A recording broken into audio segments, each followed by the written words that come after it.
Hey guys, this is P.M.R.Bonez88, and today for my next superhero movie review is Spider-Man 3. Sam Raimi returns to direct this third Spider-Man movie, along with the three main cast, Tobey Maguire, Kristen Dunst, and James Franco. For this third Spider-Man movie, it really disappointed to a lot of fans and audience, and it really bombed the movie box office. And practically, this third one was total mess. I mean, the trailer was really dark and gruesome, and well, really dark and gothic, and that's what I was picturing, and that's why I was thinking it was going to be much more darker and seeing Peter Parker's dark side. But when I saw the movie in theaters, it was totally different. Like, what the hell Sam Raimi was making? What kind of movie was this? It was a combination between of comedy, action, and drama, but much more drama and less of an action Marvel superhero movie. And here are some 5 or 6 reasons why I dislike this movie, and a little bit of like this movie. 1. The storyline. The storyline didn't make no sense to this movie plot.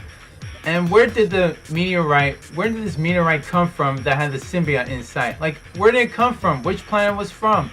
It just like came out of nowhere. It's just like shooting down right from Earth. That didn't even make any sense. I didn't even understand, like, how did it like came from down to Earth?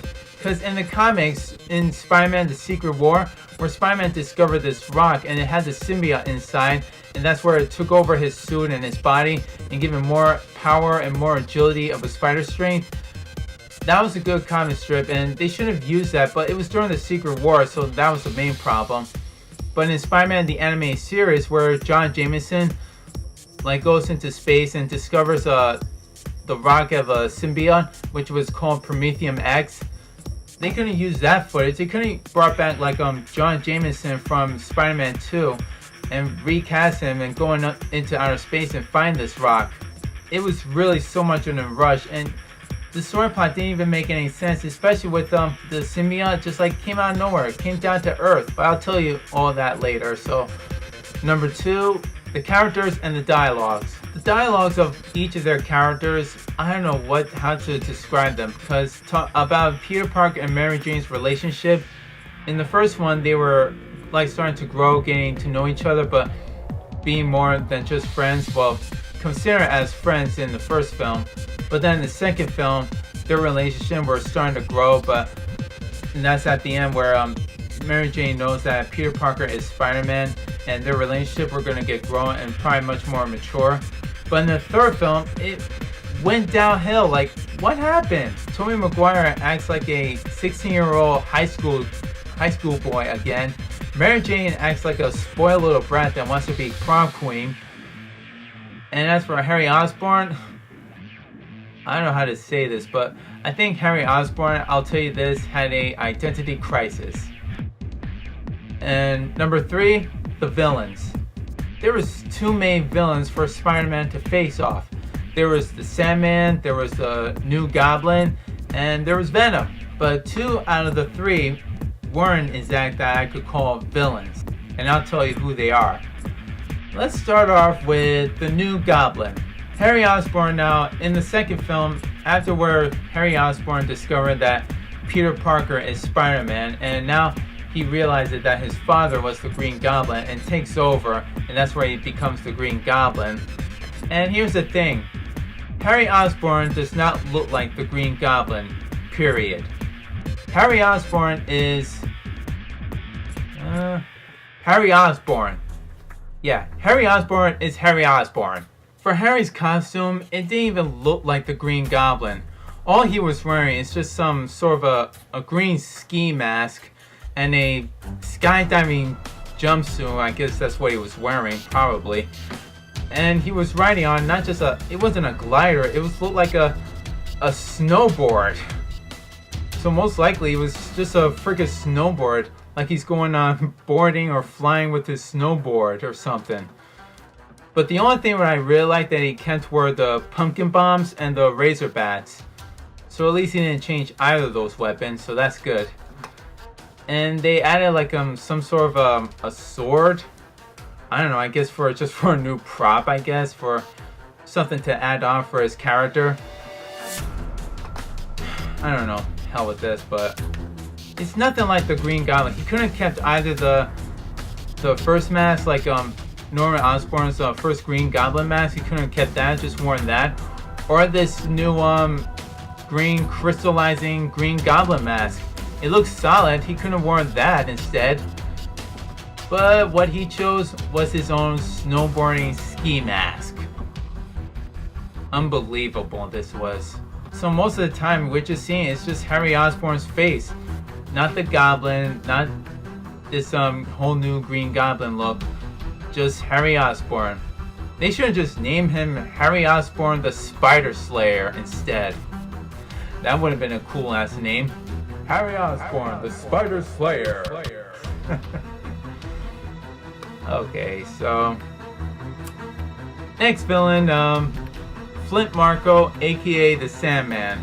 His character for Flint Marko, he tries to save his daughter from her sickness. She was dying or something, and all he wanted is trying to get money. So much more likely he was nothing but a regular common thief, and then he turned into Sandman. So randomly, Sandman, he's not really a bad guy. He's not a bad guy or a villain, but he is Spider-Man's toughest foe to face with.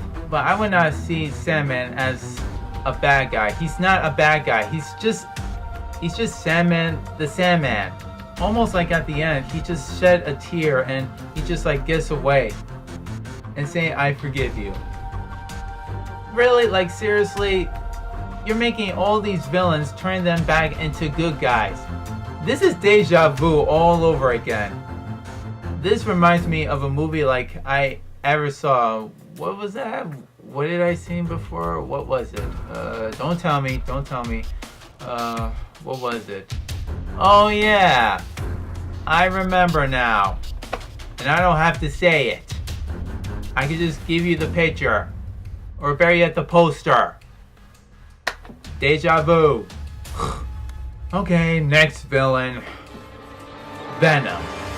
Now this was the true evil villain that I wanted to see, Venom, on the big screen. But here was one problem. Venom did not look like Venom in the comic books. Like, at all. And Sam Raimi quoted, and he accorded to saying he never read all the Venom comics. He wasn't really that a big fan of him. So what they did, they made him different. They changed him. But here's the thing. Raimi, if you wanted to make Venom, start reading the comic books. Like, go to a near comic store, grab yourself a Venom issue, and just start reading. Or better yet, Wikipedia him. You could have done that. But let me tell you something, folks. Venom is a split species being from between Venom symbiote and Eddie Brock. And they say is we, us, or ours.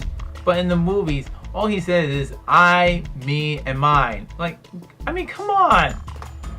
This wasn't the Venom that I wanted to see. I want to see, like, Venom, like, being an anti-hero, kicking Spider-Man's ass. At the end, he just, like, blows up with the pumpkin bomb. I don't believe this. Talk about a wild, major disaster villains. On all three of them. They were all disaster. The action scenes and the CGI effects, they weren't too bad. They were really more enhancement, and even with the fighting sequence between Spider-Man versus the Sandman and Peter Parker versus Harry Osborn, those sceneries, they weren't too bad, so they were really good. So it was not too bad. So there was one thing I did like about the movie. It was just only the visual effects, the CGI effects, and the action scene. That was it. Singing and dancing. Now, Spider-Man 3 has started to become like a West Side Story movie and a soap opera because there was like so much drama going on. Like, too much drama. This was becoming a soap opera for Spider-Man 3. The first two was all action and more of Marvel Comics ever. But for the third film, it became like a combo between a West Side Story and The Days of Our Lives. this was a mess. Especially with the dancing, like what's with all the dance moves, and including with Peter Parker dancing. And okay, I did. This is when I'm upset. What the hell? What the hell is this? You see what I mean, folks? You see what they did to Peter Parker? In the comics, Peter Parker is supposed to be like angry and much more hateful, and that's what the symbiote controls you. Controls of what your emotions, your anger, your hatred. But for this movie, it just makes him like a total ass to himself, being all emo and this sort of a Justin Bieber hairstyle that he's wearing. What the? No, this is not the Spider-Man that I would. This is not the Spider-Man that I know. The Spider-Man that I know would have been angry, would have been really angry, lose control and starts kicking and beating the crap out of the villains and the cops, and that's what Spider-Man is with the black suit on. But this was a big disappointment, and I'm really disappointed. So the movie starts out with Peter Parker as Spider-Man now becoming as the superhero that everyone loves now. Everybody loves Spider-Man. He's the hero icon that everyone predicted to be as. And finally, both him and MJ are officially together. And Peter is going to ask her or propose to Mary Jane to marry him. So that's a big shocking. And isn't this a little too soon for Peter, or is he taking this way too fast for Mary Jane, or I don't know.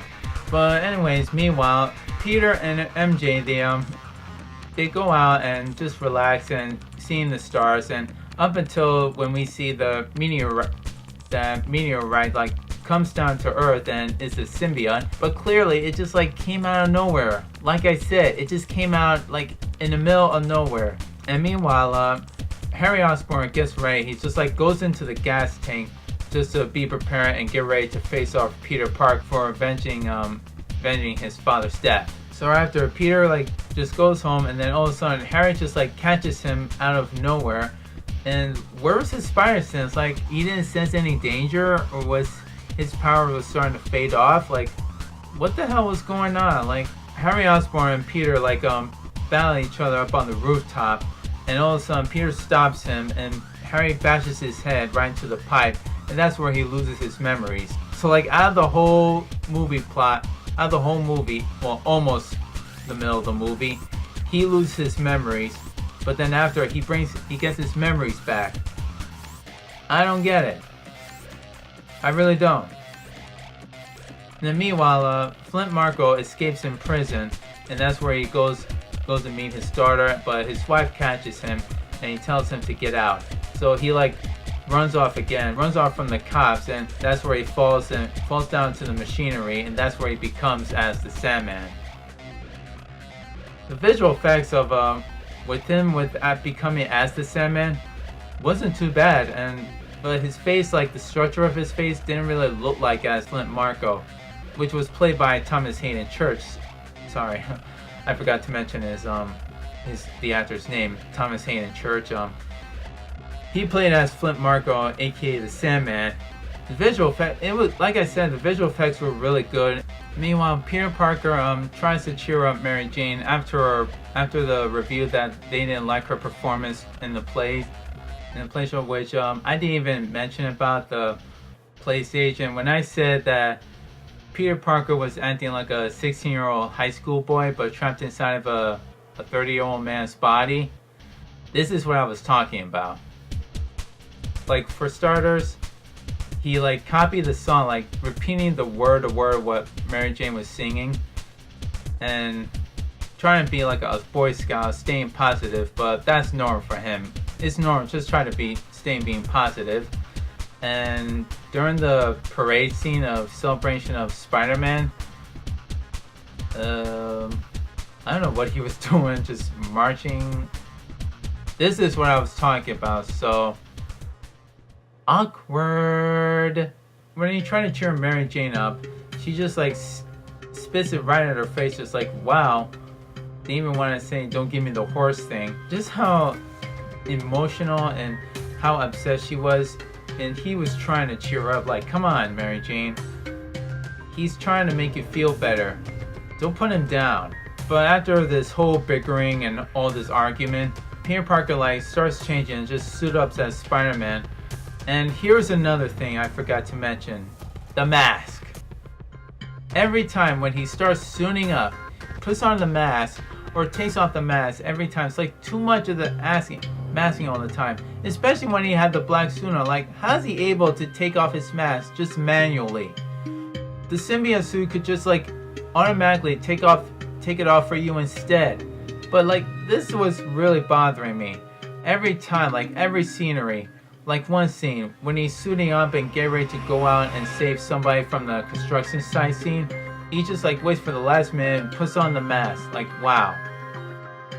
And then the second time during the parade ceremony, he doesn't have his mask on. He's still like all maskless. And what if someone like sees him, like see who he is? Wait a minute, they don't know who Peter is. But Harry was there, and Eddie Brock was there, and so was Mary Jane. They would have saw him. And at the end of the battle scene, his mask was like torn during when Sandman was like smashing him. How did his mask got torn up? That didn't make no sense at all. It bothered me. It bothered me the whole movie. When Spidey like swings and saves somebody, where the construction, the crane scene was like going to the building, and then Gwen Stacy almost close to dying just to fall, and all this visual effects with all the pieces like falling down and Spidey like saved her. That was the best. And the character for Eddie Brock, played by Topher Grace, which he was also from That 70s Show, playing as Eric Foreman. His performance, I'll tell you this, it was terrible. So terrible, like he was just acting the same way as he was as Eric Foreman in That 70s Show. It didn't like bring him up to the Ed Brock that I know that usually have driven of hatred of Spider-Man, and was really upset, and he always fails every time when he tries to do his job. Spider-Man is always in the way. Topher Grace playing as Eddie Brock, his character, he was practically much more of a sissy pants mama's boy. Practically, it was similar to Peter Parker. Similar, but he's 10 times worse. But the action and the visual effects, like I said, they were good. It's actually just too much drama. There was like drama everywhere. All there was just drama, drama, drama.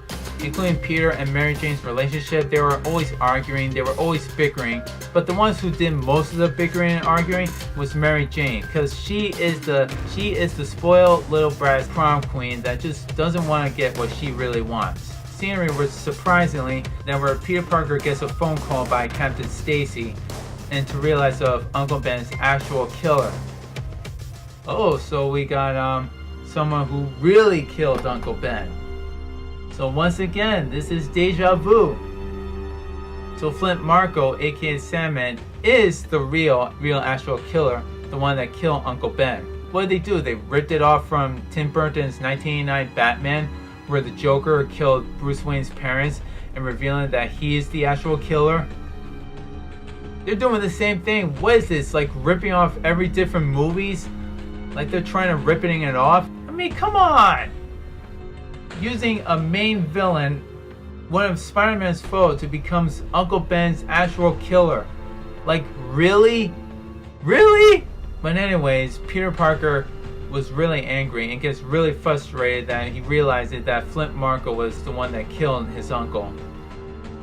And with his anger and his major temper on him, the symbiote tracks him in and goes into his own Spidey suit, and that's where we see is the black suit of Spider-Man. So he tests out his powers, his agility, and he is like really amused of his new powers, and this suit really gives him more strength and much more power. But there was one scene that I didn't really get. How did he get the other costume, the original, and the black suit was down there? What, he has like different spare of Spidey costumes? I mean, that Spidey's costume should be the only one. It should be the only one that's like the black suit. I didn't get how do you get going from the red and blue and then you have the black suit down there. I didn't get it. Peter Parker decides to wear the black suit Spider-Man and pursues on going after Flint Marko. They have a big fight during the subway, during the tunnel scene, and where Flint was like getting weak again. He couldn't stabilize his sand power of his sand and start to melt it down. So it's like going from sand to mud. So Peter thinks he killed or finished off Flint Marko. So that was the end of him. And he goes all emo. He goes on wearing his own hairstyle, and he gets really pissed off at his landowner because he always complains about getting his rent again. But after he really yelled at him saying, "You'll get your rent when you fix this damn door," that was the kind of Peter Parker I wanted to see, so angry and really annoyed and aggravated. But that was only once, and that was it. But the second time where he wears the black suit again, he doesn't wear it fully. All we see Peter is just being all emo and starts being the living shit out of Harry Osborn. Oh, wait a minute, I went too far. Let me rewind it. Let me just rewind back before Harry got his memories back. So anyways, where Mary Jane decides to hang out with Harry, and they decide to make some omelet and doing the twist dance. I don't get it. When Mary Jane kisses Harry or Harry kisses MJ, I don't know who kissed who, but Mary Jane decides to walk away, and Harry decides to have a drink, like drinking the whole bottle of rum or wine, whatever he was drinking. But all of a sudden, he starts to hear his father's voice, and he gets his memories back automatically. He gets his memories all of a sudden out of one drink or the voice of his father. So Harry goes into Mary Jane's apartment, and his plan was not refusing. She has to do it, otherwise he will kill Peter. So Mary Jane decides to break up with Peter Parker. Peter explains about what happened, that Mary Jane broke up with him, and Harry says that he was the new guy. That really pissed Peter off. So now back to the mansion, and where Peter beats the crap out of Harry. So they really start head to head, fighting each other and going to the Goblin's lair. And then after where Harry throws the pumpkin bomb but missed, and then Peter throws it right back at him. So Peter goes up to the Daily Bugle and realizing that Eddie Brock was trying to frame Spider-Man for robbing a bank. Unfortunately, he goes to see Jameson showing the pictures that were fake, and that's where Eddie Brock got fired. And oh, for God's sakes, this is what I was talking about. This. Dancing like a fool, trying to muse with other girls, but the girls think he's a total ass. I don't blame them. You look at him, look what he's doing. What the hell is this? This is not the Peter Parker I want him to be. Not the Peter Parker that I least suspected. And I wanted to see much more of the black suit he was wearing. This is what they should have done. They shouldn't just concentrate on Spider-Man wearing the black suit and just facing off either Harry Osborn and the Sandman. Well, the Sandman would have been the side villain, and then we should see Harry Osborn become the main villain. The main villain as the new Green Goblin. If he wore that new solid crystallizing mask, that would have been the new Goblin. But no, once again, Harry Osborn as Harry Osborn, the Spider Slayer. Now, during the nightclub, Peter takes Gwen to the nightclub, and that's where he meets up with Mary Jane. So Peter decides to, just to improve or impress MJ or impress Gwen Stacy. He was trying to actually impress everybody, showing off, being a total ass to himself, dancing like a fool, and dancing with Gwen Stacy, but all of that was just either for her or maybe for himself. Up to that scene where Peter goes all mayhem, and this was the kind of anger issue that I was talking about, just to see him all angry, starts beating the crap out of one of the bartender or one of the bodyguards, and then all of a sudden he loses control and just slaps Mary Jane, and realizing what he has done. And up to the church scene where he goes up to the bell towers and decides what he has done, and he decides to take off the suit. Eddie Brock goes up to the church and tries to make his own confession. Now here's another thing. If you go up to a church and have your own confession and to ask God to do one thing, he asks him that he wants him to kill Peter Parker. And clearly you cannot just say, I want you to kill Peter Parker. If you want to kill Peter Parker so bad, Why don't you just tell Satan about it? Don't tell God about it. He's not gonna do it. If you want to do it yourself. Peter gets rid of the black suit, and then the symbiote goes down to Eddie Brock, so he was the next victim, and that's where we meet up as Venom. So when Brock becomes Venom, and that's where he runs into Sandman and tells him that he wants to kill Spider-Man, so they decide to team up. And their plan was to capture Mary Jane, and Peter decides to go see Harry just to ask him for his help. But since Harry refused, he just tells him to piss off. So clearly he was on his own. But his own butler tells him the truth, what really happened to his father. Got killed by his own glider, and that's where Harry decides to change his mind and goes out and help Peter. Spider-Man goes up to the construction site, and that's where he tries to help Mary Jane. But all of a sudden it was a trap for him, and Venom, or should I say Eddie Brock, because once again, same with Peter and his mask taking on and off issue. It was the same for Venom, because we barely see Venom. I mean, we only see him just only talking just for the mask, just for a brief moment. And then after, when he just the symbiote takes it off for him, we see mostly it's just Eddie Brock's face. That's all we ever see him. And there was no alien voice of him, just his own regular normal voice. That was another problem of it. I have so much complaints of him, of Venom's character, because Venom is supposed to be tougher. He should know that Peter Parker is Spider-Man, so at least he know about it. And both Brock and Venom are two separate beings. That's another problem. And once again, he only fights or roars or screams, screeches. He only talks when his mask comes off. So afterwards, Spidey almost gets defeated and gets his ass kicked by both Venom and the Sandman, Harry comes to the rescue, helps Peter up with both Venom and the Sandman. Well, the first thing they only just did, Spidey kicks Venom down, and they deal mostly with just Sandman. And then after, when Sandman was defeated by Harry, Spidey just faced off Venom, and Venom was getting ready to kill him. So Venom just kills Harry, and this is deja vu. Like father, like son. Peter Parker traps Harry and makes all these weird noises. Those bars make him weak, and that's where he gets Eddie Brock out of the suit, and all of a sudden this big gigantic Venom symbiote that related almost to the comics, he picks up the pumpkin bomb, throws it at it, and that's where Eddie Brock tries to remerge back to Venom, but then the pumpkin bomb just exploded, and boom, that was the end of Brock and Venom. Venom was not supposed to die. He was supposed to live, but they decided to kill him off. I said to myself, oh come on, I wanted Venom to be in the next Spider-Man sequel. But it turned out that he just dies. The only one who lived was just the Sandman, and that was it. Harry died, Venom died, and Brock died. That was it. That was the only ending movie, but technically it was bad. So after done talking about this movie, like I said, the story plot didn't make no sense. There was too much drama and so much ridiculous singing and dancing. Now I know why they brought Spider-Man up to Broadway for that Spider-Man Turn Off the Dark. Now I know why. This disappointed me. Seriously did.